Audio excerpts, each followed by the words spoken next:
yourself, Neymar? Dude, I'm the same way, man. Same way. I saw Harry Kane. I was like, you know what? It's big stage. English players tend to choke on the big stage, especially their forwards. I'm gonna back off. I'm gonna get Griezmann. He did okay for me, but I would have loved to see that brace from Harry Kane add up to my World Cup fantasy. What up, everyone? PFC 250. We are in here. World Cup review. The Giants are finally waking up. Match day one for a lot of these Giants were either a loss or a tie or some kind of stumble. But we got the three Lions opening it up. It's coming home, guys. It's coming home. They win 2-1 against Tunisia with a brace from Captain Harry Kane. What are your thoughts, fellas? It only took 91 minutes to win the game. But again, someone made a great point. One of the pundits or one of the commentators, they were saying, people are going to say, oh, they needed Harry Kane to rely on Harry Kane to get this game done. They don't say that about Portugal. When Ronaldo scores 3 goals, they don't say, oh, they don't care. You have this guy, lean on him all you want. But you need the other guys like Dele Alli and Lingard, who missed 2-3 open, clear-cut chances. That really hurt my fantasy also. But I need these guys to step up too. Yeah, for sure, man. I'll never understand. Yeah, England and their media, man, they get so negative. Even in this positive result, I did see some of those articles saying Harry Kane can't do it alone. And obviously, like, the team knows that. Like, it's not like the tactic was give it to Harry Kane. Like you said, Lingard had, I think, 3 opportunities in the first 15 minutes of the game. That game could have been 4 or 5-0 by, halftime. And if he puts those away, and there were some special saves from the goalkeeper as well to give him credit. But I mean, the most important thing I was impressed with was the fiery start that England came out with. I've never, ever seen them come out like that. Usually they come out in some kind of 2 holding mid pattern. Back in the day with Steven Gerrard and Lampard and some kind of holding. Didn't really play too much with too much width. But this game, man, there was all kinds of movement. Sterling early in the game had movement. Dele Alli, tricks for days. Lingard, like you said, was in there getting in the mix. And of course, Captain Harry Kane opens up the scoring with a rebounded tap in for who was it? Was it Stones? It was Stones on the big header. John Stones header, dude. Unbelievable start for England. I'm not looking at the score. I'm not looking at the stats. If you didn't watch the game, you see 2-1 England to Tunisia. You see when England scored, you're thinking England should be worried. The fact of the matter is that they won. We saw Argentina draw. We saw Germany lose. We saw big teams look past the opponents that they're playing. Maybe England did that a little bit, but it's bigger than this team. It's Gareth Southgate. I mean, this guy, he's doing a revolution with this team. I know he wasn't the number 1 fan favorite manager to take over, but even look what he did here for the World Cup. He took the armband away from Henderson, gives it to Harry Kane. But not only that, but those players, they looked over Eric Dyer, he looked over Henderson. Those guys are fully bought in anyways. So they don't care that they gave it to Harry Kane because the culture that Southgate has brought to England is similar, I believe, to Klopp to Liverpool, where everyone just wants it. There's no bickering. They are so cohesive that is what England is going to be. England's going to be dangerous later on. I love a little bit out. I kind of agree with Huss. So it was interesting fact they dropped that this year Southgate went to the NFL Super Bowl, and particularly Media Day. And he had a notepad and paper, so he wasn't there just to watch football, American football. He was there to kind of learn the behind the scenes, how to handle the pressures of that week leading up, or those 2 weeks leading up to the Super Bowl. And I think he has taken a psychological approach to this team, and I give him absolute credit for it. Previously, I think the managers they were more old school kind of managers where, hey guys, it's on you, show up and play. And I think the players needed more than that. They needed that arm around them, like Klopp gives his players, like Pep Guardiola gives his players, and now like Southgate gives these players. These guys are so in tune and so fired up, and maybe personally they might not like each other, and that's not always important. What's important is the chemistry on that pitch. Is everyone working towards the same unifying goal. And we saw it against Tunisia, man. Tied at 1-1. We've seen that historically. England takes a lead, the lead gets pipped back, and now all of a sudden heads are hanging or they're running out of ideas. Tunisia, although they played well, man, England was all over them, dude. All over them with the pressure, the movement, the attacking. I was very impressed, and they didn't stop attacking until they got that second goal, dude. It was an absolute credit to Southgate for changing this team psychology. Hussey, as you like to say, one game. All right, it's one game. Let's not fly off the handle. All right, you were knocking me down the other day about me pumping teams up. You brought me back down to earth saying one game. I will give Southgate credit for that, though, and how he's kind of morphed his team. I will knock him, though, for his formation.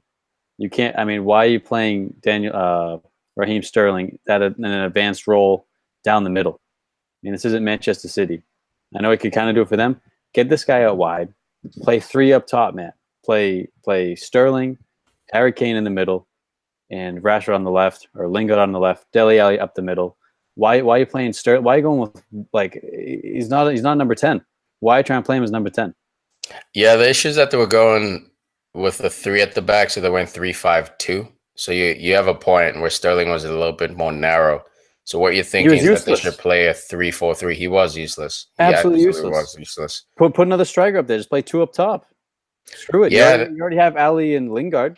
Yeah, there were shouts. There were shouts for Vardy to come in. There were shouts for Rashford. Dude, by the way, Rashford has to start. I don't know who's going to get sacrificed because I think everyone had a decent game. And to Sterling's point, I think if he was playing his position, he would have played better.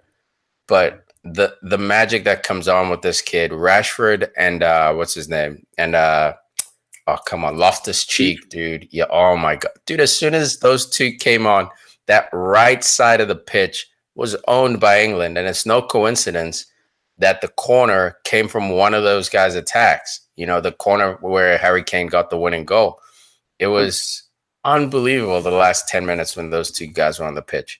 I don't think Southgate made a horrible decision in the formation. I see what he was trying to do with Trippier and Young. They can go to they can go more advanced up top. They can swing it in. You have Sterling, Kane, Lingard can get in there. Ali is good in the box. So you could have four players in the box with Trippier on the backside with Young swinging it in. That's not a horrible decision at all because with the three back, at least Southgate is willing to change. He's not just throwing on names like the past England. But why are you crossing the ball if Sterling's in the box? What good does that do? But Harry Kane, Ali, and then if it drops down, or you can swing it in behind the defense. There's multiple options in that way. I see what he was trying to do. I don't think he is dumb what he did. I think there are definitely corrections they can make. But overall, I think they will make the corrections. But leading into the game, I don't think it was a dumb mistake. And to lead into the one game, like you said, I fully understand. I do agree. I think this is the other way, where I'm not saying it's one game as in, England played so well. It's one game as in, they didn't play so well. I think England is only going to get better from here on out. Oh yeah, but they got through, by pure determination and grit. Before, like we said in the past, we just said, heads will drop, players will go up, they'll accept the 1-1 draw, then they'll leave Belgium 3 points on top of the group. They're on one, they're already on the fence whether they're going to make it out of the group. But speaking of players being sacrificed for the next game to make room for either Vardy or Rashford, looks like Dele Alli is going to miss it with a thigh injury, the game against Panama, so he could be out. So that opens up some space in the midfield. If you want to play Lingard there, play Raheem up top, play three up top. You have the fastest teams in the world. It has to be Rashford coming in and shifted to some kind of 3-4-3, man. Especially, look, I know the World Cup. It's been a World Cup of upsets, so you don't want to look at Panama and take them light. But I don't think you need more than two, central midfielders against Panama. And obviously on defense, you'd require them to drop. But if you can get Rashford one-on-one outside and on the other side, Sterling one-on-one outside, and then coming up the middle, Jesse Lingard, dude, it's absolutely unbelievable. And obviously Harry Kane up top. But I mean, Jesse Lingard coming up with those mazy runs down the center of the pitch. The pace, I think Panama would absolutely struggle with that pace. By the way, underlying factor, X factor, and it wasn't John Stones on that header. It was actually Harry Maguire. the big man himself who won that header on target. He ended up getting the assist. But dude, Harry Maguire's having a game. This guy was on Hull City 2 years ago. Now he's playing in the World Cup Finals. Starting for England. Dude, and when I saw that, man, I saw him called up, and I was like, all right, Harry, watching him for he's nice, Leicester. Man. He's got feet. He's a beast. And he has feet. The thing is, he had a bit of rawness about him, and I was wondering, my reservation with him was on that big stage, is he going to be a big player?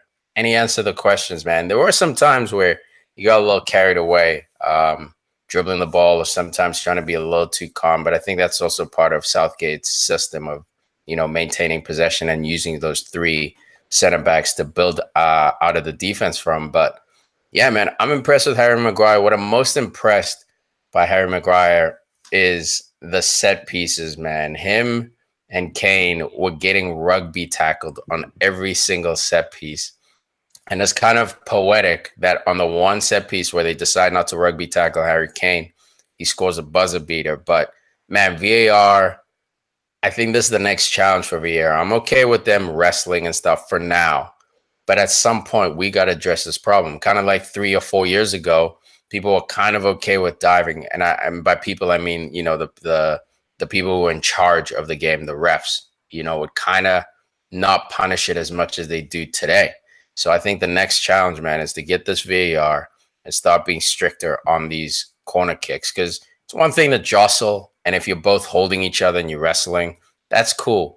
But if you got two arms around the guy and the other guy has his hands in the air, trying to show the ref, hey, this is not a jostling contest. This is a rugby tackle. What if one guy just runs over and tackles two defenders? What does that even mean? No, just wondering, because we'll be getting into that when we get to Portugal. But so Harry Maguire, this guy is a sneaky 25 years old. I feel like he's just one of those guys that should be like 27, 28 and just randomly came up through a championship team. But at 25 years old, this is a great prospect for top tier teams in England. First off, he's a good player. And the most important thing as well, because there's so many players coming into England, he's an English player. They have a quota to fill. He would be great on almost any top 6 team for a defender, I think. Well, not great. I would say good, maybe above average. I could definitely, if certain people, I could see Arsenal going for him, Liverpool could go for him. I could see Tottenham going for him. Maybe not, maybe, you know what, even Chelsea maybe. But I don't see United or City, but that's, 4 of the top 6 teams could very well go. If you compare Harry Maguire and Phil Jones, very similar styles of play, minus the footwork that Maguire has over Phil Jones, I would almost, and he needs another season in the Prem, see what he's really got. Leicester kind of have a horrible defensive record last season, but I think one more season, man. I think I'd rather see him than Phil Jones at this point. Phil Jones on the way down, injury prone. I think Harry Maguire is like almost the improved version of Phil Jones. Yeah, man, I agree. I didn't see it until midway through Leicester's season, and Wes Morgan is basically getting replaced with Johnny Evans. They brought in Johnny Evans from relegated West Brom. Dude, you saw us on Hull City, man. This guy was dribbling the ball from half into the final third. Yeah, him and Robertson, man. Him and Robertson that year for Hull City played out of their minds. And they got rewarded with, staying up in the Premier League. Obviously, Robertson got a bigger reward. But still, I 100% agree with you. I'll stay at Leicester one more year. Let's make sure you're about this life. And after that, man, the sky's kind of the limit for him. Again, at United, look, it's tough at United because the way Jose wants to play, he wants to build a little bit out of the back, or at least take some of that pressure off having Matic to do it out of the back. So you're starting to see him looking at center backs who can actually play with their feet. And he can to a certain extent, but he still has that size 13 shoe touch at times. And that could be bad at United. It doesn't take much for the media to turn on you as soon as you struggle at United. Lukaku had 26 goals in all comps, and there's still questions about if United need another number 9. So it's a big stage for him, but I could definitely see him at Tottenham if Toby leaves. I could see him coming in there, fitting in nicely. Liverpool the same. Next to Van Dijk, you need some muscle. Van Dijk's more of the brains. Of course, he has muscle, but he's more of the brains kind of guy. The Vidic, the Ferdinand to Maguire's Vidic. But yeah, man, this guy, I'm thoroughly impressed. I had my doubts about him. I didn't want to be vocal because I didn't see a need to. He didn't deserve that. All he does is work hard, and I'm very happy to see him finding success. And just a real quick touch. I mean, I know we talked about England because we're in EPL podcast. I mean, they're a bigger market team. But Tunisia, I don't have the numbers in front of me, but they got a penalty, and that's just another penalty for this World Cup. So next podcast, I'll have the numbers. But it just seems like they're breaking records when it comes down to giving penalties. Yeah, you know why, man? It's because of the VAR. This is how it should have been. I mean, there has yet to be one VAR decision I disagree with. There are certain situations where I'm like, a VAR should have stepped in and they didn't. Like the push on Miranda on Switzerland. When Switzerland got that goal, there was a straight up push. VAR should have stepped in and reversed that. But for the most part, man, this VAR has been nothing but successful. All the penalties I've seen have been legitimate. So I blame it on those scrub defenders playing like it's 1995, trying to knock players out. Can't do that anymore, man. You got to defend with your brains. And we'll even see with the Salah penalty that he got for Egypt. The foul, it was a free kick, VAR, judged to be inside the box. These small changes in the game that we usually just, it was inside, now it's a free kick, and we just get on with our life. Now it's becoming a reality where they're getting the actual calls right. And in this World Cup so far, in the 17 games that have been played, there's been 10 penalties. And the record for total penalties in the World Cup is 18. So they're projected to get 38 penalties this World Cup the way things are going.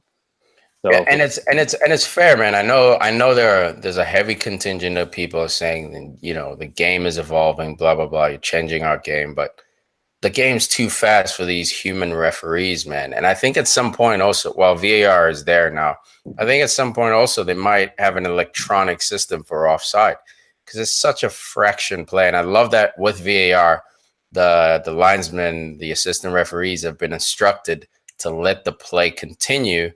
And if a goal occurs, they're going to review it anyway. We saw that on the Russia game or the Iran game. It was they used VAR for an offside call. Yep, which was crazy, and they got the call right. But in the moment, it was a goal. It tied up 1-1. It was crazy. And you see, sucks for the Iran guys, but it was crazy to see VAR be that effective in so many ways, more than just goals or offsides and penalties. Absolutely, and the best part of it is that these refs now don't have to worry about being surrounded, and pushed around. Like we saw with Michael Oliver and Buffon. If VAR was available in that game, Michael Oliver could have made a technical decision instead of what seemed to Buffon an emotional decision. So I've never been a big fan of refs. I was an attacking player and I didn't feel protected by refs. But now I love it, man. These guys are getting the protection they need. They're getting the assist they need from technology. It's beautiful. Well, anywho, it's enough about England. They take this one 2-1, 90th minute. Harry Kane steps up. Is that a bald spot over there? This episode of the Podcast FC show is brought to you by Hims, a new wellness brand for men. We've all seen the Wayne Rooney post-hair transplant picture and many others like it, and we can all agree, not that pretty. Hims looks to avoid this awkward situation by helping to curb your hair loss problems proactively and discreetly. Why wait until you're a cue ball before you decide to make a change in the way you look? Get that hairline from your teenage years back.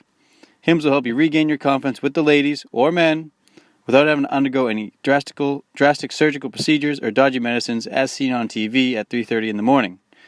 The problem is, 66% of men lose their hair by age 35. But when you start to notice it, it's too late. Solution: go to 4hims.com, a one-stop shop for hair loss, skincare, sexual wellness for men.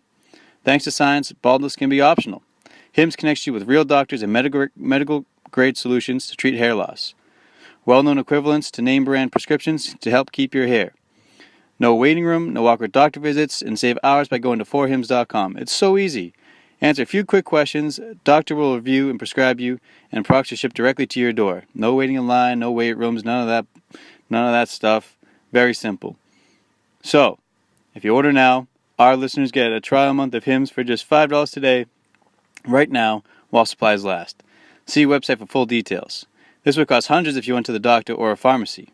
So go to forhims.com/FCsoccer. That's forhims.com/FCsoccer. Forhims.com/FCsoccer. Check it out.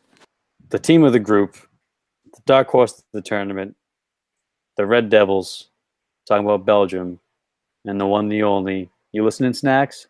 Romelu Lukaku. You Beast. say dark horse?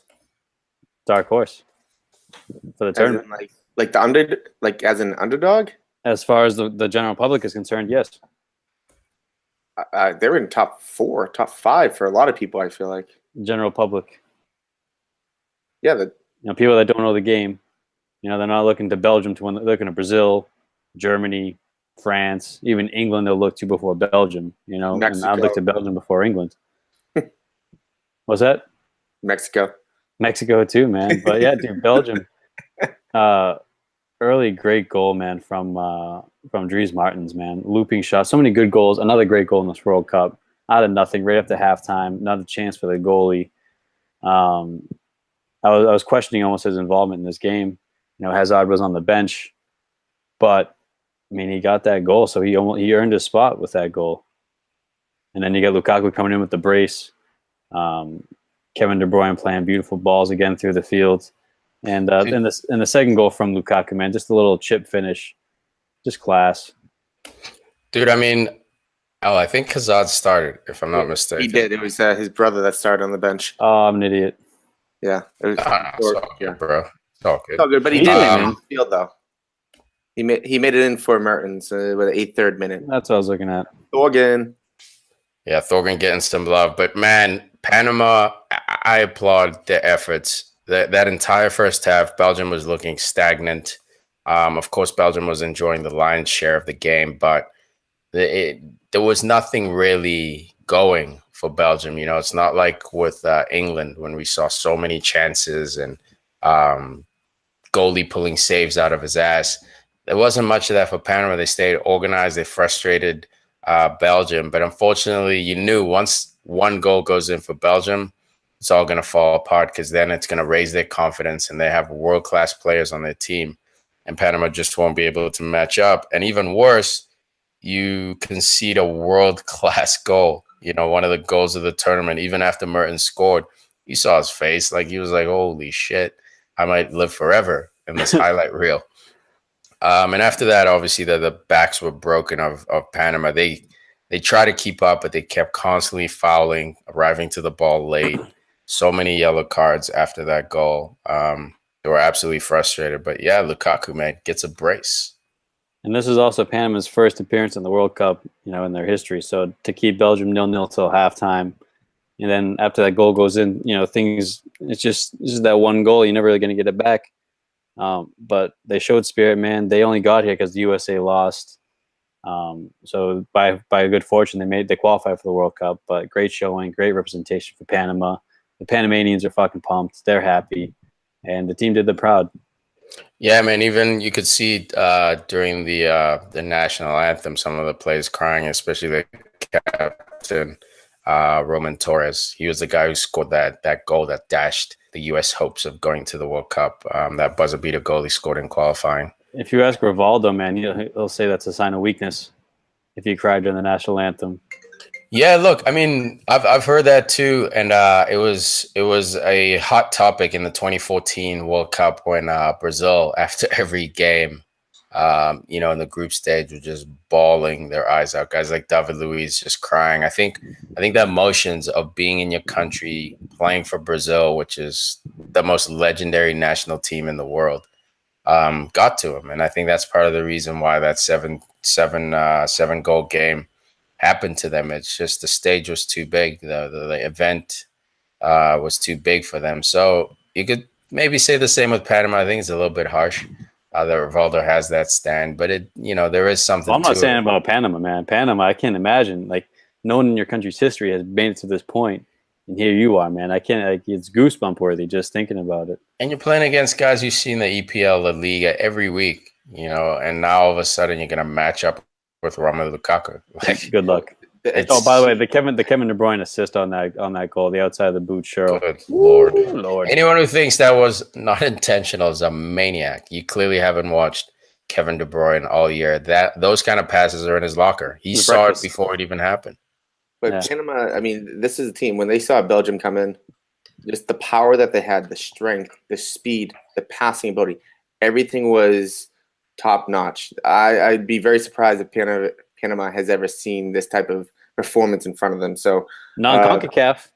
well, that's true. That's true. I mean, but then again, I mean, Belgium is just, they're so good at the moment.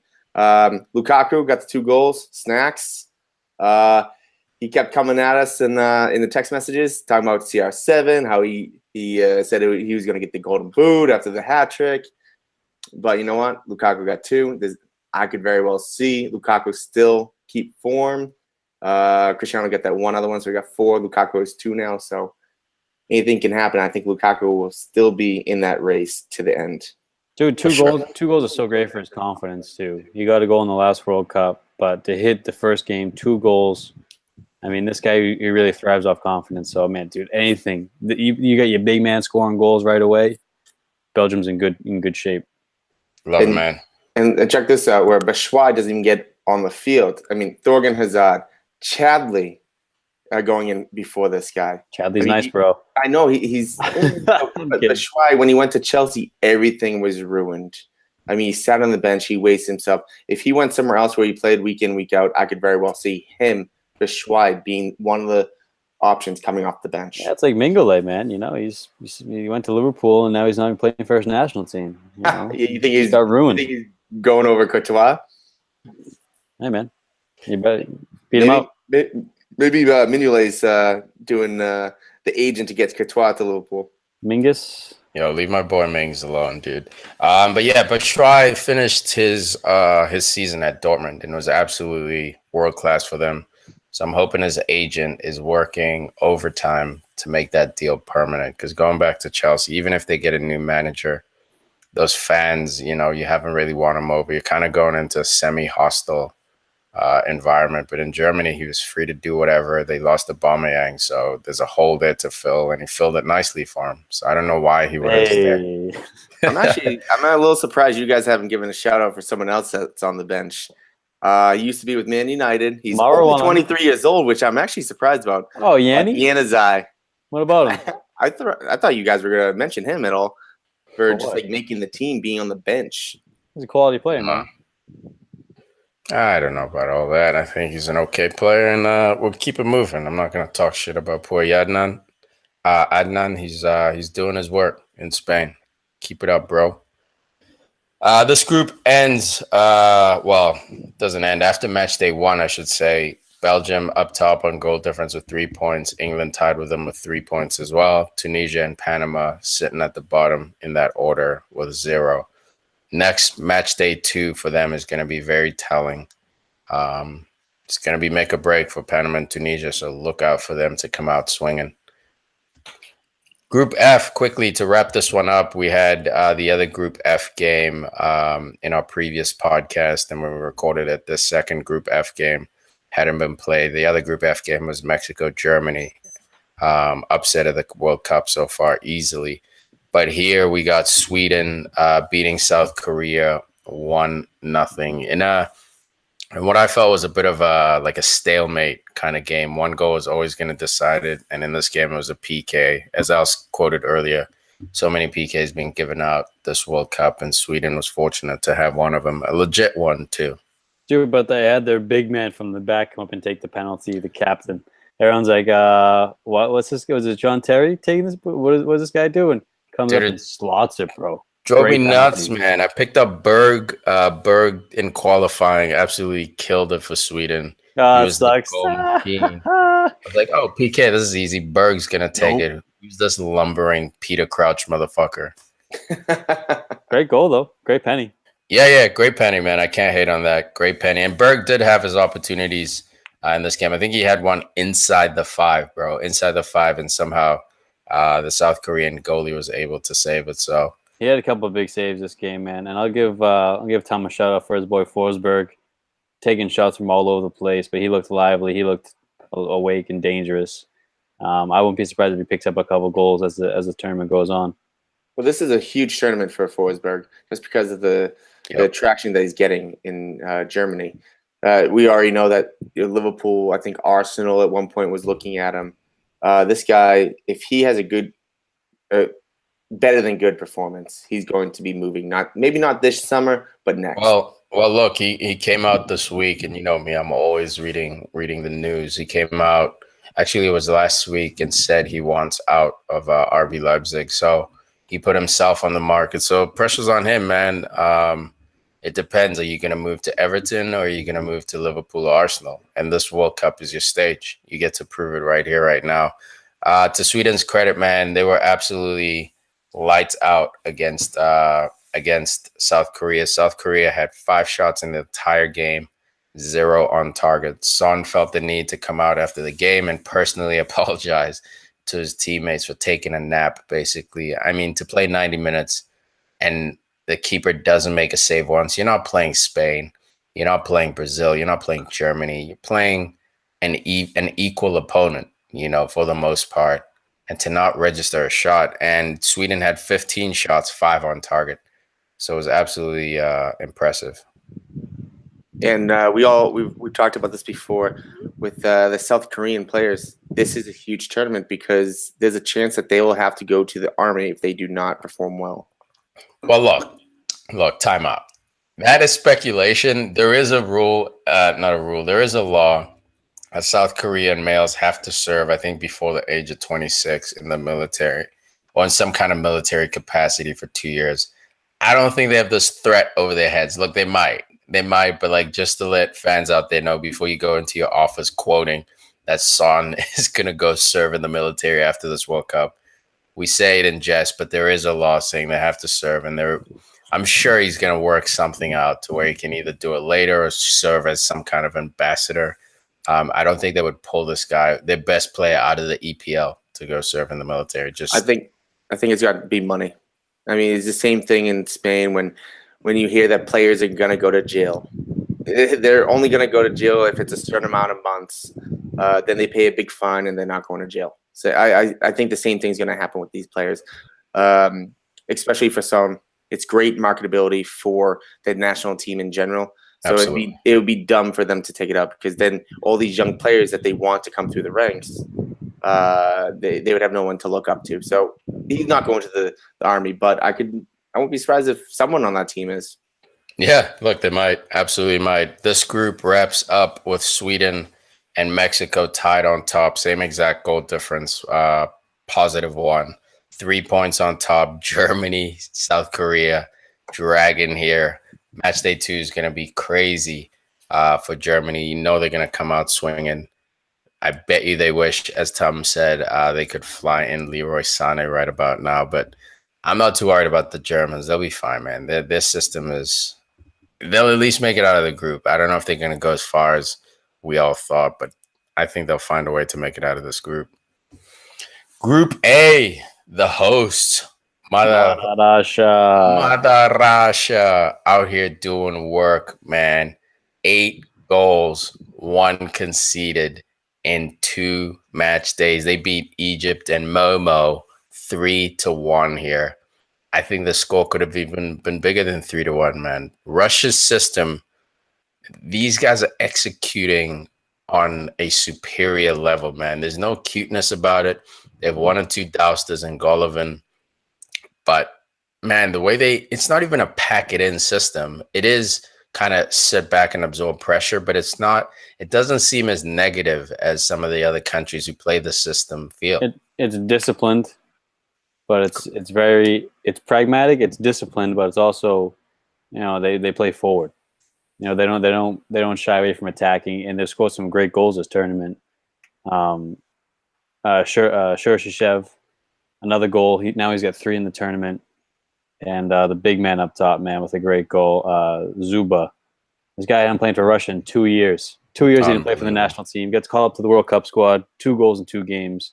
And that goal he had today, man, chest trap, under the defender, slots it home. Dude, this guy's big, but he's got some footwork. Dude, I mean, this is the kind of guy who will get some kind of contract, to go to play either in Germany, mid-table club in Germany, mid-table club in Italy, not Italy, maybe La Liga, if his touch is that slick. Well, he fell But- out with Mancini at the club level. He had to get loaned out for the last 6 months just to get some play. Yep. Mancini being a dick. And I think they said he got 4 goals in 7 games. 6 goals in 10. Boom. Thank you for the stat, bro. No, that's great. But still, that's a crazy strike rate, to fall out with someone and then he goes somewhere and he gets 6 and 10. That's impressive. And then there was injuries, so that's how he made it in the end. But let's go rewind to the first goal. Fatty with the own goal, man. Fatty. Dude, it's such a reckless, I don't know why these defenders, we see it all the time, even in the EPL, any level of game. The ball's coming for your left foot, use your left foot. Why you reach across your body awkwardly with your other, the wrong foot, your dominant foot, just to get contact, sends it in his own net. And from that, man, that was it for Egypt. Well, they were trying to say that he got pushed. He got bodied. I don't think he got pushed at all. I think it's just the size difference. One guy's gigantic, one guy isn't. And you know what? I don't think that defender really used his head on that play. They had bad positioning. Yeah, I agree with you. I mean, it wasn't even any push. If I remember correctly, the Russian guy had his hands not up, but his hands away, and Fatih was trying to get into a wrestling contest with him, tugging his jersey. And by the time he looked up, the ball was coming, and he panicked and just swung his right leg at it. It wasn't like they were in a scuffle, they were in a war. I think Fatih was more concerned with his physical presence versus the ball, and it was a clear-cut own goal. VAR reviewed it. And like you're saying, Al, I don't know how you can be professional and not develop your other foot. You should definitely have a favorite foot. That I get. But guy, if CR7 can do it, a guy who doesn't need to do it, if he can go left or right, why can't a B+ player or C- player work on their weaker foot? You're not even shooting on goal. You're just trying to clear it. That's it. Just contact. You just got to make good contact with the ball, and that's it. So he dug his own grave with that. Mo Salah dug his own grave by being a pussy and coming out for the first game. I don't care your shoulder's hurting, man. Franz Beckenbauer dislocated his shoulder mid-game, taped him up, send me back on, coach. Dude, this is your first World Cup in 30 years. You may never be back here. Back here. Who says that was his decision? Him. I'm saying. Sure about that? Because he was on the bench, he was suited up. You think he wouldn't get on there? I think he would have. I think he should be coached. I'm fine. I don't think he wanted to start, but I think they totally could have put him on. Yeah, I think to Al's point, I'm sort of in the middle of you two. I don't think he said, I don't want to play, coach. Yeah, I'm not saying that either, but the coach obviously always hurt. He's not forcing the play. We'll save him for the later stages if we get there. Now you're not even getting out of the group. Yeah, but to Al's point, he should have stomped his feet in the 60th minute or 80th minute and said, coach, I got to get in here. I got to get in. But to be fair to them, they lost with basically a buzzer beater goal as well. So it was a gamble of a tactic. He could have scored.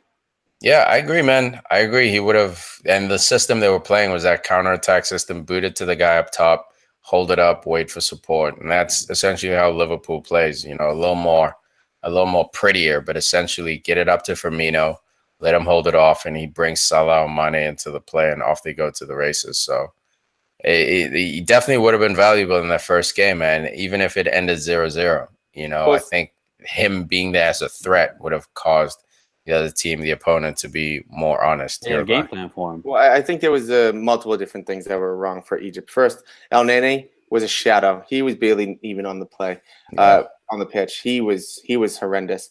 I don't know where you could have put him, but Amar Warder. I talked about this guy after the first match. He was their best, maybe their second best player. He's a young. Is he the Afro guy? Yes, he's the number Afro 22. Guy. Yeah, he did not start. He came on for El Nene, and what it was is they pushed Salah more central and put him more to the outside right. In the first game, he was on the right side, but he was more central, and then every so often he would drift over to the left side. He was more of a roaming player, and you saw his foot skills. You saw the ability that he had with passing and moving. That's the type of play you need in that midfield. With Salah pushing up top, I don't know if this Egypt manager, Hector, have you ever seen a Liverpool match? Anytime that Salah is an out-and-out striker, he does worse. He is supposed to be on the outside so he can take on defenders 1v1. And guess what? If they want to double team him, fine. You're taking 2 defenders all the way to the right side. Warder should have been in there, been able to slip the ball through him. This kid, he's so good. This could have been a breakout player if they had won this game. This kid, if they went to the past group stages, this kid, I think, has some players knocking on his door. Dude, that's very well said. I was very impressed with Warder. But yeah, unfortunately, Egypt knocked out of the World Cup, man. Oopsie, latest Salah. Oh, and the Villarreal man, Dennis, I can't say his name, the left winger, Cheryshev, yeah. Super sub. I mean, he doesn't even start the first match. A guy gets injured. This guy comes on, and he hasn't stopped scoring since. This Unbelievable, dude. Yeah, with the winning goal. With the winning goal. I mean, this is what we talk about, guys, in the World Cup. I mean, you step up, man. The starting striker got hurt.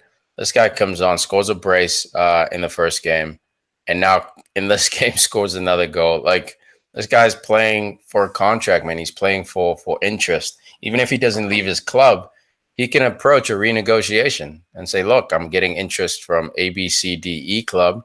I'm going to need more money for me to stay. I love seeing these guys, man, make names for himself. To that shout, Golovin, so silky, so technically gifted. He needs to start producing more. I know he got an assist in the first game. He needs to get himself a goal, especially with Russia playing so well. Maybe he might get rested, for that third game, but I know Russia is going for that first place finish in order to get a more favorable draw for the next round. So if he plays, maybe another assist or 2, but I'd like to see him get a goal and really set those transfer rumors on fire. Hey, little fun fact. The score is 3-1. How many shots on target do you think Russia and Egypt had? You tell me. 3 shots and 1. 3 shots on target, 3 goals. 1 goal. 1 shot on target, one goal. But like you were saying with Cheryshev, man, Artem Zuba, the big man up top. I mean, dude, the Premier League is built on physicality and big guys. I mean, he can come in and be a Peter Crouch for almost any club outside the top 6 and have an impact. I know he's 29, he's getting older, but he doesn't need speed. He's a big, Glenn Murray type player, just bigger. Dude, send him to Glenn Murray's club, bro. Have the 2 Bash Bros. We'll have real Bash Bros. Oh, boy. And when we did the previews and everything, I talked about this group, and I thought a big factor was the referees on how they would call this. And it proved to be more in favor of Russia. I think they let the physicality come out in this game. There's even, I can't remember who it was, but there was a Russian player that just took out an Egypt player right from behind, took out his ankles, not even a yellow card. I mean, that's Putin. That's Putin. I mean, it is. So Russia, you're a strong team. Egypt isn't as strong as you. So I think that definitely went in their favor. Yeah, we'll see with the match day 3 matchup that I'm licking my chops for. Both teams kind of have to go for that first place finish. I'm talking about Uruguay beating Saudi Arabia 1-0. Man, I got to say, dude, I know Uruguay is not this expansive team. They're actually quite defensive. They like to lock it down and then knock it up to Cavani and Suarez and let them do their magic. But they have been nothing but a snooze fest to watch. Suarez gets his goal, and good for him. It was off a set piece. But other than that, man, this game was kind of boring. Dude, they stay missing chances. I said about Uruguay. They do have chances. I mean, they create enough within the game. But if they keep playing like this, man, they're going to play Russia in the final group game. They're going to get dusted. I mean, maybe 2-0, 2-1. But I can easily see Russia more solid, more balanced across the board, taking Uruguay on and knocking down a second place because Uruguay's not really nothing going for it other than Cavani and Suarez. Well, I wouldn't say that because they have 2 clean sheets. No goals allowed so far in the tournament. Yeah, but you look against Saudi Arabia and Egypt. And exactly. Yeah, but you look at the way Russia has played those 2 teams. The cool thing is we can compare the way Russia's played. Russia's played a similar tactic to Uruguay. The difference is when Russia wins the ball, they mean business. When Uruguay wins the ball, there's this weird knocking it around, negative, let's possess, let's lull opponents to sleep. I don't understand why with Suarez and Cavani, when you win the ball, you aren't off to the races, man. And I know those two aren't the fastest in the world, but what I mean is Russia isn't the fastest in the world, but as soon as they win it, dude, they're down your throats. Russia put 5 on the Saudi Arabia team, and you could argue the last 2 are kind of their backs are already broken. So let's just say 3. Russia put 3 past Saudi Arabia, a comfortable 3. It wasn't a very difficult 3 for Russia to put on. And then they go up against Egypt and they put on a comfortable 3. Uruguay got a buzzer beater, quote unquote, lucky goal against Egypt. That game should have been 0-0. The way both teams played, the fair result would have been 0-0. And of course, fair doesn't matter. Results matter. And yes, Uruguay sits with 6 points, tied at the top of the group with with Russia. But I 100% agree with Al, man. You can't bring this bullshit into that game against Russia, especially because they're at home with the refs in their pocket, as you were saying, Huss. You just can't afford to play like this with the kind of quality you have on this team. So when it comes down to these two teams, if we're looking ahead to Russia, I'm going to go with class. Suarez, Cavani. You would. In the back. It is what it is. But, I mean, I want to see how Suarez and Cavani, they have played in tough leagues. They are stronger than the Egyptian players. I want to see if Suarez can get in the heads of the Russian players. I want to see if the ref will call. No way, bro. No way, bro. The way the Russians are playing, man, it's a steamroller. This train is going 100 miles an hour. They're not stopping. They're going to wait for them to see what Uruguay's got. 100%. Dude, and no offense to Saudi Arabia's goalie. Guy sucks. No offense, dude. Oasis, dude. I don't know. Sorry, bro, but you're not good. You know about this life. Fair enough. You don't play in the big league, but dude, that goal came out flapped at it. In the first game against Russia, he was suspect. Proved it again this game. But dude, Uruguay 3 shots on target against this guy who's a joke. Against this team, man. I mean, this team and this goalie, dude, pepper this guy. You got 2 of the best strikers in world football. Use them. That's what I'm saying, Al. In that, like, when Uruguay won the ball, I understand they like to keep a defensive shell. But when they won the ball, there was no intent. And this was before there was even the goal scored by Suarez. You know, like there was just no, and that was, you know, the first 20 minutes, you could tell that Uruguay was going to try lull them to sleep and catch him for a quick goal. And once they caught him, dude, everything else became negative, dude. Uruguay sucks. I hate watching him. Well, the hard part with Uruguay, I mean, the defense is pretty good. The keeper, okay. The offense, I mean, the strikers are obviously great. It's the midfield, the center midfielders, the wingers. Can they bring that ball up wide, swing that ball in? Can they play a through ball? It's all the midfield for Uruguay, I believe. That is what's suspect at the moment. Agreed, man. So this, like we said, this group, Russia's on top by goal difference, tied with Uruguay. Both have 6 points. Egypt and Saudi Arabia, first teams to be knocked out of this World Cup. Mo Salah. I mean, Liverpool fans / Jurgen Klopp must be rejoicing quietly, you know, because you don't want to offend your superstar. But he's basically done for the tournament. I don't know if they'll play him that third game. I don't see why they would, especially because he was already coming in limp anyway. So they better play Al Hadri, the 45-year-old, and be the oldest man in the World Cup. For sure, man. Give that guy his record, bro. But dude, I mean, you gotta love when host nations outside of, you know, France and Germany, when for sure teams from outside the big clubs like Russia get to host, and they put on an absolute show. You know, I mean, there's been no, sure, maybe Putin's pulling strings, or whatever, you know, put money in pockets, but if you watch the games, man, there's no real situation where you can say, oh, that's because of this or that, you know, Russian corruption. Exactly. This was in great football. They deserve to be where they are, man. And if they can make a serious run for this. Dude, that'd be great. This is a dark horse. I mean, this is an official dark horse here. No one saw these Russians coming.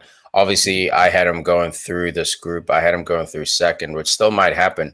But the way they're playing, man, I wouldn't be surprised to see them in the quarters. You know, get out of that round of 16 game. There's just so much heart and belief, and not to mention they have a whole country behind them. You know, that it elevates the game to that next level, and they have Silk like Golovin. So I wouldn't be surprised to see him in the quarters. We'll see what happens against Uruguay, man. That'll be a good benchmark to see what this team is about. You know, if they do what I believe they'll do and get a victory out of this, then then they'll be for real. Even a draw would see them through, in my eyes. For sure, man. For sure. Group H, man.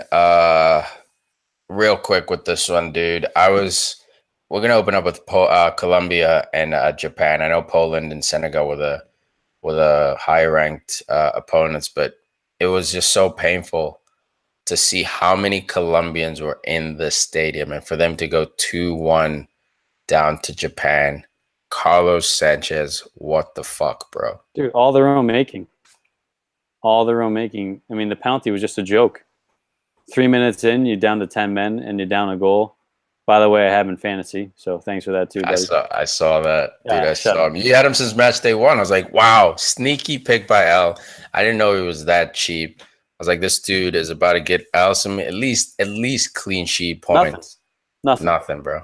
And dude, and what kills me is, dude, it's the 3rd minute. Okay, so you go down 1-0 in the 3rd minute. You have James Rodriguez on the bench. Yes, struggling with injury, but he was the player of the World Cup in 2014. You have all kinds of talent on this team with Falcao, you know, experienced veteran, and you decide to handball it in the 3rd minute, bro. Come on. I mean, he truly meant to handball it, or was it just reaction? Dude, you tuck that arm down. Like, obviously, either subconsciously he meant to do it, or he was sloppy. Either way, it's his fault. Yeah. There was no need for it. You know, I feel for him a little bit, honestly, because you're playing 3 minutes in the World Cup. You're sent out. You get a straight red. So Colombia have to make it out of the groups for him to play again. Was it a good call? Yes. I still feel for that type of situation with that player. Yeah, no, I feel for him, man. I feel for him. I don't think it was a Luis Suarez thing where, like, you know, he straight up put his arms up. But like Al is saying, like, tuck your arm in. I think it was a reflexive, like, make your body bigger kind of thing. I don't think he's intentionally thinking, oh, I'm going to block this with my arm. But at the end of the day, you cost your team the game. And even when they were down to 10 men, 1-0 down after the Shinji Kagawa, the ex-Man United legend, got the PK, Colombia was still all over him, man. If this was 11v11, you got James coming in late into the game. Dude, this could have been a completely different game. I was just so happy to see so many yellow jerseys in those stands, bro. Like, every time there was a near miss by Colombia, the whole stadium would erupt. You would swear this World Cup game was being held in Colombia, dude. I was so proud. It was like the closest I saw was Mexico, when Mexico was playing. That's the level of travel they had, man. And it was just so sad to see these guys go down. I personally hate Japan because of this, dude. Like, their Colombian fans turned me into an anti-Japan dude for this game, you know, and I don't even have beef with Japan worked hard for it. Oh, they earned it. No, they earned it, dude. They absolutely earned it. But all those fans left that stadium disappointed. And I was like, God damn you, Japanese, for doing this to us. Look, I was a bit on the same page. I mean, I really like Colombia. I mean, Al knows. I picked Colombia in the FIFA World Cup on the Ultimate Team, the new World Cup Ultimate Team. I'm Colombian squad. I just like their type of play. I really thought they had a bit more to give, shall we say? But then again, the red card spoiled everything. I think they're still going to get out of the group. That penalty shout that Falcao had, that's not good for me. You just get nudged off the ball. I know you're looking for it, and no, there was nothing. Yeah, there was nothing. That was, I mean, they were just trying to get back in the game. And that commentator, I'm pretty sure it was this game when the free kick, the set piece went in under the wall. Then the commentator goes, "Ready, fire!" Was it this? Yeah, dude. It was him. He was the greatest, dude. I love those two guys. They're both ESL, English as a second language, and they're just out there just saying all kinds of crazy stuff. Our buddy Wayne, the Englishman, absolutely hates him. As soon as he realized they were the commentators, he put it on mute. And I know a bunch of people have been tweeting about that too, but I'll take them over most of the Fox commentators. The only one I like is Stuart Holden. I'm a big fan of Stuart Holden. Because he played the game and got his legs broken by Johnny Evans. Well, so didn't Lawless. Well, oh, dude, I don't know why FS1 has the commentary. I think it was Arlo White. Get Arlo White back. Yeah, we're all the Englishmen, dude. I know we're the NBC crew, man. Let's do it, man. Let's get Rebecca Lowe out there doing it. Graham Lasso, Lee Dixon. Those guys know what they're doing. And you see NBC doesn't mess around getting guys who never watched the game, getting women who never watched the game growing up. You can tell, man, when they're just reading from like a stat sheet versus having watched since the 90s and understanding some of the dynamics of the game. Dude, I think someone called Marcelo Willian or Willian yes. Marcelo. Oh, my God. And they didn't even correct themselves. Like you guys, you don't know anything that's going. Oh, dude, They just saw an afro and they freaked out. Dude, it's like they never watched anything until this World Cup. Maybe read one spreadsheet, got the names down, but dude, like they're mispronouncing names. Dude, they confused Marcelo and Whoa. Hey, don't try to take my thing. Mispronounce the name. Oh, it's only. See, but the difference is Fox is not paying you thousands and thousands of dollars to go on TV, and if they did, I'm sure you would get it right, bro. Oh, I would have speech therapists. Anyway, the other game in this group, man, probably the biggest comedy show so far in the tournament. Poland, Senegal. Senegal walking out 2-1 victors in this, but there was absolutely no need for Poland to go down 2 goals to nothing. No need, man. Szczesny, what are you doing, son? Why you run out of your net? And the first own goal. What? Well, first things first. Let's go after both in a way, just saying that the Poland defense was horrendous. They're unorganized. There seems to be no communication between the defense and the midfield. There was no one shifting, charging the ball in the first one. Someone just basically walked right into the midfield. No one stepped on. They took a shot. Yeah, get deflected, but you have to close down quicker than that. And the second goal, what is his name? No. Krikoviak. Yeah, Krikoviak. You're a midfielder. The ball is bouncing. Have a little composure. Pass it back to the right back. Why are you volleying it back to the goalie? And then the center back, Garnett. He was jogging to the ball. He looked over his left shoulder, then realized someone's coming over his right shoulder, and it was just everything about the only defense. Go ahead, Tiki. The guy to blame straight up is Krikoviak. You're in the opponent's final third or just on the edge of the opponent's final third, and he tries to pull a Tiki FIFA move, bro. Reset the play. He tried to play a 30, not even 30. It was like a 50-yard back pass, basically. I can sort of forgive the Polish defender because the ref calling on that sub, the ref assumed, Poland have it near Senegal's final third. There's absolutely no way they're going to kick it back to their goalie. And what does Poland do? Exactly what they're not supposed to. And now the ref catches heat. Polish fans are going nuts saying the ref shouldn't let the player come on. Dude, the ball was way up the field. It was absolutely fine for him to come on. I love that sneaky move by Nyang, though. He comes on, he sees Krikoviak lining up to play that back pass, and he just sneaks up on that defender. But again, like Al said, Szczesny, what are you doing, bro? I'm not even too mad about the Krikoviak back pass. I mean, it was sloppy, it was ugly, sure. But yes, Szczesny, why are you sprinting out like an idiot? Just stay in your net. You got a defender there to make it hard for him. And to Sinok, not sound like Hussey, to the defender that was right behind Nyang on that play, dude, pull him down. Take the red. You know, dude, it's 1-0. The game's so early. You got 3 games left to play. You have 30 minutes left in the game to get a goal. Pull that guy down. Take the red, dude. Because they had more possession. They had more shots. Poland didn't play a poor game. They had chances. They just couldn't finish. And they were very, very sloppy in front of that net. And the rule has been modified to where, like, if you're making a soccer play, it's a yellow card. So it's, man, all you have to do, tug the shirt just to catch up a little bit. And then all of a sudden, you know, you're in a battle with the guy. We've done it in FIFA plenty of times. But yeah, man, just to let him go clean through like that. And Szczesny comes out and doesn't even take him out. Szczesny should have fucking taken him out then. If the defender's not taking him out, Szczesny, you just pretend you're going for the ball and just jump into this guy. And just stop him by any means necessary. But just bear hug him. That's all I can think of, man. Pull him down, take the L, do it for your team. You still can make the last group game. I don't know. It's and then they get the 1 goal back in the late stage, 85th minute, to make it 1-1. Great free kick, great header. But by that point, dude, it was done. It was done, and Poland looked defeated. Yeah, they did, man. And Lewandowski, I don't even know if he was on the pitch. Lewandowski did his best Messi impression.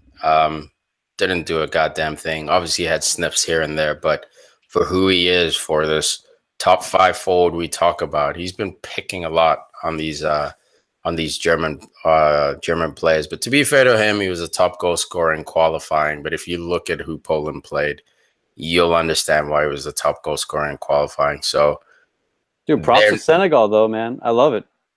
You know, Africa's been kind of struggling in this tournament. You know, Egypt's out, Nigeria bottom of the group, but to get Senegal, man, Hussey, your boy Mane, you know, didn't have too much to do this game, but he can be an influence going forward. You know, now they have 3 points to none over Poland and Jesus Christ, Colombia. Japan. Oh, Colombia, sorry. I mean, who do you think is going to go through? Do you think both Japan and Senegal are going through? Do you think one of them are? It's wide open, man. I mean, this could turn, Colombia's not out of this by any means. You know, they could come back. Japan could lose the next 2. This group's a wild card. Dude, for me, this was the group of death. You know, obviously there's no big names in here, but all these teams are just about evenly matched. You know, if Japan gets knocked out, it'll be a bit of a disappointment. Senegal, disappointment. Poland, Colombia, you know, disappointment. And you can almost see this group as flipped on its head. Poland and Colombia, technically, with the players they have, should be the 2 on top, and then the 2 on the bottom, dude. So this group, I think, is going to be the most exciting group to watch because you know Poland's got the talent to come out and whoop on Japan and Colombia, and vice versa. You know, Colombia's got the talent to whoop on them too. So it's going to be wide open. I'm glad that Japan and Senegal, well, not Japan so much. I'm glad that Senegal came out and repped the Africans, bro. This was a really hard-fought game for them. And like you said, they weren't always in control of this game. They were always threatening here and there, but Poland was well in control, had the better chances, in my opinion. And if it wasn't for those careless errors, I think this game would probably have ended 1-1. Well, if Japan and Senegal tie, or they draw, and then Poland and Colombia both also draw, there's a legit chance that Japan and Senegal both miss the getting out of the group if Poland and Colombia can beat the other teams, which would be Senegal and Japan. They just have to beat them by more than 1 goal. Yeah, for sure, man. That's the other advantage, is that the goal difference isn't high. The goal difference is +1, +1, -1, -1. So that could be turned around easy with a 2-0 victory. So yeah, this group is still wide open. And like I said, these teams are, in my opinion, the 4 most evenly matched teams in this World Cup. And by default, they're group of death for me, but there is no group of death, guys. There is If there's going to be a group of death, though, I agree with you. That would be it. Cool, man. So this group ends. This group currently, like we said, Japan with 3, Senegal with 3, Poland and Colombia 0-0. With Group B, the final group for this review session, we got the man, the myth, the legend, the GOAT of all GOATs. He should have been the one with a GOAT photo shoot, but they canceled it because the GOAT was too ugly next to this chiseled god. We're talking CR7 1, Morocco 0. So did you hear about the GOAT, the story behind the goatee? We talked about it on the last. Okay. Maybe if you listen, bro, you'd learn. I listened straight from Cristiano's. No, you were in rare form last episode. I don't think you heard anything any of us said. I was seeing red after fantasy got me going. Yeah, guys, if you haven't listened to the previous episode, it's worth a listen, man. Hussey all fired up at FIFA.com for not getting their fantasy bullshit correct. I 100% agree with him. I don't know if I agree with that kind of tone. It sounded a little bit like he was, standing on top of a podium, yelling some stuff. But it was an absolutely fantastic listen. So go check that out. Go ahead. I was hoping that they could actually hear me. So look, with that corner kick, we touched on it very, very briefly early with the fouls in the box. Pepe, he goes across the box, takes out 2 defenders. Yes, they weren't technically in the play, but if they didn't get taken out, maybe they could have. One of them could have went backwards a couple steps and try to head the ball out. I mean, Cristiano was able to get plenty of space in that box. He wasn't marked, but how can you not? I mean, that's a very tough call to make actually as a referee. But Pepe flung himself and took out 2 defenders near post. Yeah, you see that? Great defending. That's what Pepe's great at. As an offensive player. Look at the scoreline, man. Portugal won 1-0 thanks to that play by Pepe. That's what this guy brings to the team. It's dirty. It's ugly. It's effective. You think VAR should have looked at that? No. Now that one's a little harder because he made it look like he at least made it look quote unquote incidental. We all know Pepe. We know that wasn't incidental contact, but it's not like he was running with 2 clotheslines, WWE style, or should I say WWF style when I used to watch it, knocking people out. You know, he just threw himself in there like a bowling ball. But even still, the 2 guys who he took out were not marking Ronaldo. You know, Ronaldo had his own man, faked like he was going near post. The defender bit, and that's why Ronaldo had basically a 3-yard radius of freedom around him. It was that fantastic little juke move he gave the defender. It was absolutely brilliant. I'd love to see Messi score a goal like that with his head. Dude, that header was. This guy's 33 years old. Like, yeah, that header was incredible.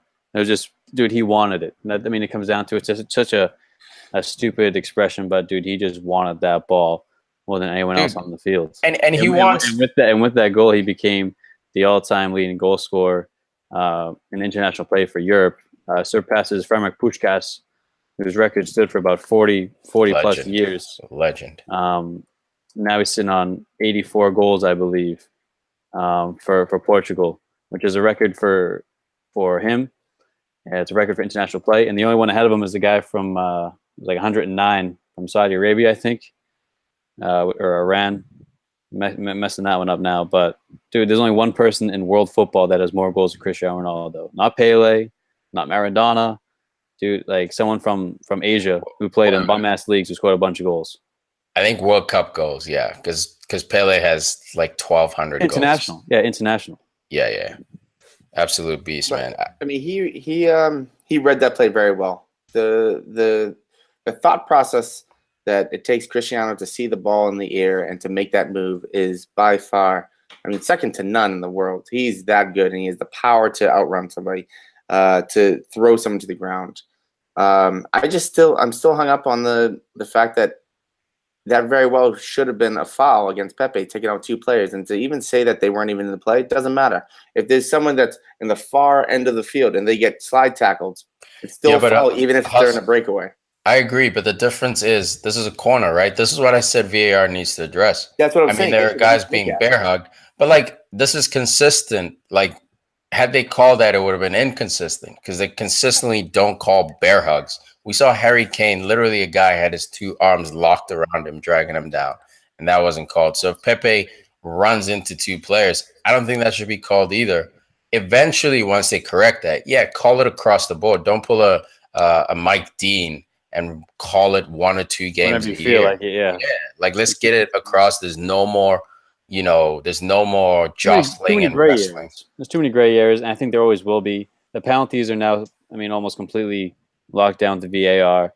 I think it's just the corner kick grappling that needs to be brought to justice. Yeah, I mean, that's next. But that's the craziest thing, man. There's so many people.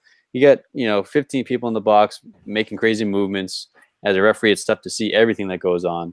Obviously, you look at the Diego Costas or the Pepes because these guys are troublemakers, but you can't see it all. I like it. It's part of the game. Portugal wins. I have them win the World Cup. Cristiano 4 goals, 2 games. Pepe and Sergio Ramos should just come out with a book saying "Life in Madrid: How to Cheat and Get Away with It." Oh, he's such a baby. Speaking of Ramos, he's just butthurt because he broke Salah's baby shoulder. No, I'm not about her, but I'm just kind of I'm lost a little respect because he should have just been honest and said, "Yeah, well, I was kind of, yeah." Al, real quick before we shift gears. Yep. Morocco officially knocked out of the tournament, man, and it was disappointing because this team played with fire. After they went down 1-0, they turned it up a gear. They did not go into their holes. And if Portugal continues to play like this, aka just give it a CR7 and hold on, they're not going to go far in this tournament. This isn't the Euros, man. This isn't the Euros. You need much more heart to win a World Cup. This game was dodgy, man. I agree. Not nearly enough. I mean, against Spain, they conceded 3. Luckily, they had Cristiano bail them out, but they needed a spectacular free kick to do it. Yeah, they could be done round of 16 for all we know. With a bad loss, there's only so much one man can do. But yeah, credit to Morocco, man. Great showing. Another African nation out, which kind of sucks, but I mean, I mean, no one really rolled over, so they can do themselves proud, and they should have had something off Portugal. But now Portugal's tied on points with Spain with the draw and a win. I mean, this was a massive win for Portugal. Like, if they didn't win this game, if they drew, could have been curtains almost between them and Spain. I really thought there was going to be a lot more creativity from Morocco on offense. I did. They have the left winger. How do you say it? Ziyech? Ziyech. I mean, he showed some good plays, but like he wasn't as good as I thought he was going to be coming into this tournament. I thought he was going to be one of those breakout young stars that no one really knew about. He would have been if Morocco played a run the way they played Portugal today, they would have ran into the ground. But remember, in our previous episode, we were talking about how disappointed we were at the lack of creativity and the lack of hunger Morocco showed. And I think it was just those big stage game one nerves. You know, you dream about playing the World Cup. Finally, it's here. Last thing you want to do is lose that game. And what happens? They lose that game anyway. But coming into Portugal, Huss, I disagree, man. This team was fire. Did they have that last bit of luck they needed? No, man. And there were some saves by Rui Patricio that were absolutely special. A couple good saves. Yeah, a couple good saves by Rui. This Morocco team played Portugal off the pitch, man. Portugal just has the gods / the god on their side. But if they had approached game one like this, man, they would have been fine. They would have probably been sitting on 3 points, 3 points from Iran and maybe a loss here. They would have been still alive fighting for it. But you get what you get, man. If you're not brave, if you're not desperate from the first game, usually make a quick exit. Egypt showed us that. Spain 1, Iran 0. Another team that's choking, man. Spain, so suspect. We brought it up earlier with the VAR. Bailed out. I mean, the lino got it right. He raised his flag late. Not late, but, made sure the guy was involved in the play. Question to that. He called the offside. Why did they review it? Just in case he was wrong. So even it goes both ways. It's so funny they can correct it. Now it's like, dude, I'm not sure if I had that right. Look, run it upstairs, and there's no. He didn't even run to the monitor on this one. He had the headpiece and just waited for confirmation. Yeah, the only time he runs to the monitor is when they say, "Hey, man, there's a decision to be made here. Something went wrong." Oh, okay, so nothing him to see it. Yeah, and if that ball didn't go in as a goal, it would have never made it upstairs. But the thing is, it went in as a goal. So every single goal, just like the NFL with a touchdown, every single goal is reviewed. So when he was holding his ear and the players were yelling, he was like, look, they're reviewing it. If there's something we missed, then I'll run over and go look at it in the TV screen. But that was an obvious offside. I applaud the lino, man. That was a crazy call, dude. Dude, it was absolutely insane. But to be fair, I think if that guy wasn't there, the guy who was offside, so the header hit off a player who was in an offside position. If he wasn't there, I think that ball's going out of bounds. So it really was the right call for the lino to make. But before we jump to that, let's go back to this dude, Diego Costa, the Brazilian sensation, out there doing it for the Spaniards. So silly. Rebound McGee, man. Defender kicks it off his shin into the net. That's a goal. Didn't know anything about it, but a goal's a goal. He's happy. They celebrated. I mean, it could have been an own goal. It was so stupid, man. I mean, without that goal, it's 0-0. Credit to Iran, man. I mean, they're sitting on 4 points now, right behind Spain and Portugal. They play Portugal next, and they could cause an upset against Portugal. The way Portugal's playing, the way Spain's playing, they could cause an upset against Portugal in the next game. Absolutely agree, man. And Spain, like Uruguay, have not come out of first or second gear, man. And I don't understand why with all these players. Is it the arrogance of knowing, on paper they're one of the best teams in the world? Is it the burnout, from winning a previous World Cup, only two World Cups ago? Is it because most of these players have played 40 plus, 50 plus games because they all go far in tournaments? It could be a lot of things, man. But at the end of the day, you're Spain and the world is watching, and they're not playing like Spain at all, man. Iran, dude, we got Gerard Pick out there trying to one-on-one, getting megged by an Iranian, bro. I mean, over the hill? Iran was so close to making an upset here, and I'm so proud of the effort they put in. I hope they can. I love Portugal and CR7, but I hope, man, they can get a bit of reward for the heart they showed against Spain. I mean, I think Iran, his proven doubters wrong. They played outstanding. They didn't have any shots on net, but they did come very close. They had that the one we said where you got made. It was a cross. They missed, but it was the volley on the left side. I forget which minute it was, where they just missed maybe by a foot.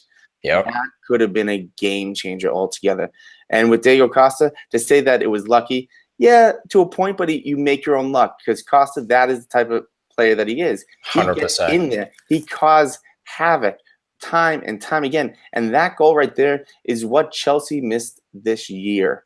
Absolutely. This type of player, he just busts down the defense. And guess what? If you kick it off him, it still goes in. It is what it is. This is the type of player that Spain sort of needs, but also needs other players on the Spain roster to step up their not their physicality, but that little extra energy. Because look, this is an older team.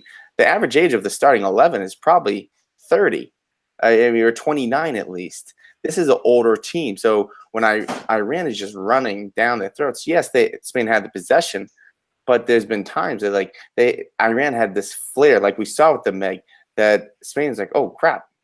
I think they'll snap out of it, but it's getting kind of scary because at one point I thought Iran was going to take this game, and that means Spain was not going to make it out of the group. Dude, I'm not going to lie, man. I'm absolutely disappointed with David Silva. Hasn't done jack shit. I haven't seen any tricky balls that he plays like when he's at Man City. I haven't seen him beat players, not necessarily with speed, but with his slick turns and a slick movement. He's showing to the ball, so it's not from a lack of effort, but where's the production, man? Iniesta's an old man now. You guys can't be relying on Iniesta to be pulling strings. Isco, I see Isco taking people on. There's a bit of hunger about him, but again, there's no end product. Diego Costa, we've seen him dribble through 3 or 4 guys with the ball bouncing off his shin, his elbow, his knee, and he finds the ball on the other end. So I'm not surprised he got that kind of goal, but where's the rest of Spain? A guy like Asensio, man. If I'm the manager, Asensio comes in. He should start the next game Silva or Iniesta. He has to, dude. Just the energy. Iniesta played a role in the goal, though. I mean, he's still doing his part. He came off, he subbed off, but Lucas Vasquez needs to come out and put on Asensio, someone with dynamic abilities and crazy skill. Put him on someone exciting. Agreed, man. And a quick highlight to that corner kick that Spain had, where they played it short. Isco's corner played it short on the goal line, pass back to Ramos, great strike, played off the line by Iran. Dude, that was unbelievable. That little scramble where the guy just threw his body down and just on the sat ball down, dude. Dude, I was expecting. I'm so proud of Costa, man, because he was in there as well, swinging his foot. I thought he was in Costa old school mode or Chelsea mode, where I thought he was gonna stomp someone and pretend to go for the ball, but he kept it clean, man. He just swung, tried to hit the ball, missed, and then pulled out. So, I mean, when you guys talked about starting a different player, I definitely agree with you. I wouldn't start Asensio, though. I'd be starting Koke. Yes. Hussey, that's it. End of podcast. What? I'd be starting blasphemy. That's blasphemy, bro. No, it's not. No, he's a great player. I think he should start for Silva and then bring Silva on probably 60th minute for Iniesta. Those are 2 players that are they're definitely in the twilight of their career, and they don't have the legs to run to keep up with younger teams. For me, the problem is Spain, outside of Isco, have no one that beats people one-on-one. I know Vasquez got that speed, and sometimes he does it from Madrid. He's got work rate. He's a grafter. Exactly. He works, and he defends, and he's very simple. Exactly. Asensio scores goals from 40, scores goals from up close, takes people on. You need a bit more direct speed out of that midfield. Someone who can turn and run at the defense and allow Costa to stretch the field, man. But with tiki-taka guys like Iniesta and Silva and Busquets, yes, you have a lot of possession and control, and yes, you'll generate your opportunities once in a while. But sometimes you just need to ram it down the opponent's throat. That's how you keep them honest, because now they're afraid to attack, because as soon as they attack, it's going to Asensio, who's going to beat one guy and then break your defense apart, or Isco on the other side, who's a bit of a magician as well. But if it's going to David Silva, he's had a long season. He was never known for his one-on-one abilities. Iniesta, the same thing. Busquets, even more so. you're going to have a bit of a stalemate in that mid where you have a lot of control but no real progression. Al, are you looking at the box scores right now For what? for this game? Because I didn't know if you could say the second substitution last name. Do you see that? For Spain? No, Iran. Yeah. Reza Jahanbakhsh. Did we talk about this guy already? Jahanbakhsh. Yeah, we shot Yeah, him we up. did. Okay, that's what I thought. Because Jahanbakhsh. I knew the KHSH at the end of the name really. I was like, what? Dude, I think that was in our World Cup preview with Snacks. Okay. Maybe the episode before. Hussey, sound out the K. Jahan. I think Jahanbakhsh. you guys had to even try to sound it out or something. It looked familiar, but I just looked at it real quick and I was just like, oh my goodness, no chance. How about the other guy, Gooch Anahad? It's GHOOCHANNEJHAD.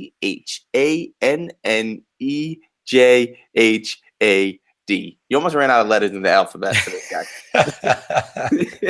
Holy, legendary. Yeah, it could be worse. His last name could be Hussey. yeah, right. If he, Hey, roasted. if his last name was loose. Hussey, no. If his last name was Hussey, he would be starting. Awful. Yeah, that All right. flat on its face. Okay. All right, guys. Thank you for joining us. We'll have another review for you guys in the next couple of days to probably wrap up the group stage of this tournament. It's been an absolutely fantastic World Cup.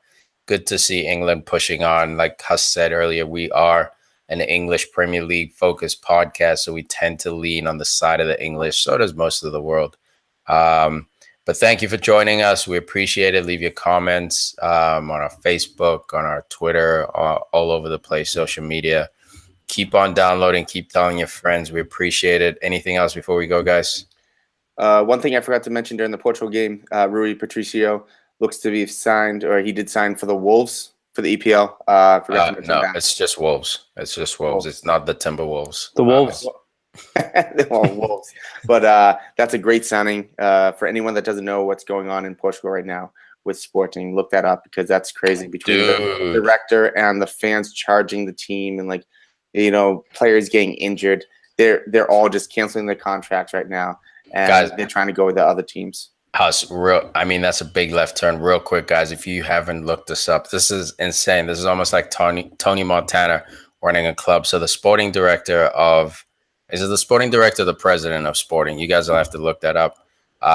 Basically is annoyed at how weak Sporting has looked this season as far as their heart, the way they played, to the point where it's alleged that he got a mob of Sporting fans, like basically Sporting ultras, to jump the team at their training facility. There are pictures online of players with like bumps and bruises. So you got, I think it was like a group of 50 freaking fans went to the training facilities and beat the shit out of the players. Something we've all felt, at times when we feel like, oh, these players aren't working as hard as they should, but something that should never, ever happen because this is just a sport at the end of the day. It's not this crazy war, but yeah, Huss, great point, man. Look that up. Sporting is absolutely falling apart right now with this guy in charge. So crazy, crazy football story. Thanks for bringing that up, Huss. All right, guys, we'll catch you soon. Peace. Later.